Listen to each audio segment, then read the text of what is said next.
Siksa bagi orang yang meninggalkan sholat 5 waktu.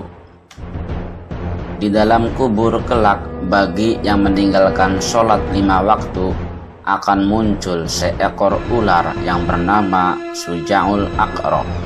Ia akan berkata kepada si mayit atau kepada orang yang di dalam kubur dengan suaranya yang keras bagai halilintar, "Aku disuruh oleh Allah memukulmu sebab meninggalkan sholat dari subuh hingga zuhur, kemudian dari zuhur ke asar, dari asar ke maghrib, dan dari maghrib ke isya hingga subuh." Ia dipukul dari waktu subuh hingga naik matahari, kemudian dipukul dan dibenturkan hingga terjungkal ke perut bumi karena meninggalkan sholat zuhur, kemudian dipukul lagi karena meninggalkan sholat asar. Begitulah seterusnya dari asar ke maghrib, dari maghrib ke waktu isya hingga ke waktu subuh lagi. Demikianlah seterusnya siksaan oleh Suja'ul Aqrab hingga hari kiamat. Di dalam neraka jahanam terdapat wadi atau lembah yang di dalamnya terdapat ular-ular berukuran sebesar tangkuk unta dan panjangnya sebulan perjalanan. Kerjanya tiada lain kecuali menggigit orang-orang yang tidak mengerjakan sholat semasa hidup mereka. Bisa ular itu juga menggelegak di badan mereka selama 70 tahun sehingga hancur seluruh daging badan mereka, kemudian tubuh kembali pulih, lalu digigit lagi, dan begitulah seterusnya. Kehinaan bagi yang meninggalkan sholat. Yang pertama, ketika masih di dunia, yaitu Allah Subhanahu wa Ta'ala menghilangkan berkah dari usaha dan rizkinya. Allah Ta'ala mencabut nur orang-orang mukmin atau orang-orang soleh daripada wajahnya. Ia akan dibenci oleh orang-orang yang beriman. Ketika sakaratul maut, ruh dicabut dalam keadaan yang sangat haus.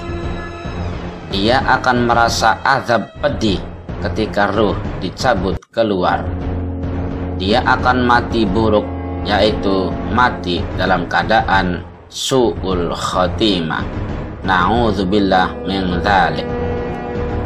Yang kedua, ketika di alam barzakh atau ketika di alam kubur, ia akan merasa susah untuk menjawab terhadap pertanyaan serta menerima hukuman dari malaikat mungkar dan nakir yang sangat menakutkan. Kuburnya akan menjadi sangat gelap. Kuburnya akan menghempit sehingga semua tulang-tulang rusuknya berkumpul seperti jari bertemu jari. Siksaan oleh binatang-binatang berbisa seperti ular, kalajengking, dan lipan, dan lain-lainnya. Malaikat Jibril alaihissalam telah menemui Nabi Muhammad sallallahu alaihi wasallam dan berkata, "Ya Muhammad, tidaklah diterima bagi orang yang meninggalkan sholat, yaitu puasanya, sodakohnya, zakatnya, hajinya, dan amal baiknya." Orang yang meninggalkan sholat akan diturunkan kepadanya tiap-tiap hari dan malam 1000 laknat dan 1000 murka. Begitu juga para malaikat di langit ketujuh akan melaknatnya. Ya Muhammad, orang yang meninggalkan sholat tidak akan mendapat syafaatmu, dan ia tidak tergolong dari umatmu. Tidak boleh diziarahi ketika ia sakit, tidak boleh mengiringi jenazahnya, tidak boleh beri salam padanya, tidak boleh makan minum dengannya, tidak boleh bersahabat dengannya, tidak boleh duduk besertanya, tidak ada agama baginya, tidak ada kepercayaan baginya, tidak ada baginya rahmat Allah, dan ia dikumpulkan bersama dengan orang munafikin pada lapisan neraka yang paling bawah, yaitu diazab dengan amat dahsyat. Sabda Nabi Muhammad sallallahu alaihi wasallam, perjanjian atau perbedaan di antara kita orang Islam dengan mereka atau orang kafir ialah sholat, dan barang siapa meninggalkan sholat, sesungguhnya ia telah menjadi seorang kafir. Wahai saudaraku umat Islam, mari kita merenung sejenak tentang ancaman azab bagi yang meninggalkan sholat fardu. Apa guna kita hidup di dunia sekalipun berlimpah harta jika kita termasuk golongan orang-orang yang kafir, yaitu golongan orang-orang yang meninggalkan sholat? Barang siapa meninggalkan sholat, maka ia telah menjadi kafir dengan nyata. Orang yang meninggalkan sholat, ia wajib menerima azab Allah subhanahu wa ta'ala. Orang yang meninggalkan sholat tidak akan mendapat syafaat Nabi Muhammad sallallahu alaihi wasallam, karena mereka telah menjadi kafir, dan orang kafir tidak berhak mendapat syafaat Nabi Muhammad sallallahu alaihi wasallam. Ancaman Allah subhanahu wa ta'ala terhadap orang-orang yang meninggalkan sholat bukan sekedar gertakan belaka.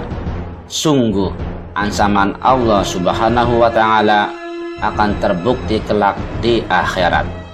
Sesungguhnya Allah tidak akan mengingkari janji. Ya Allah, jauhkanlah kami semua dari siksa kubur. Haramkanlah neraka atas jasad kami, kedua orang tua kami, dan semua orang muslimin muslimat. Amin. Hai manusia yang berakal, pergunakanlah akalmu. Jangan kau tertipu oleh dunia yang sifatnya sementara. Kalau kau tertipu oleh dunia, nanti kau akan tersiksa, mendapat murka, lebih-lebih mendapat siksa dari Yang Maha Kuasa.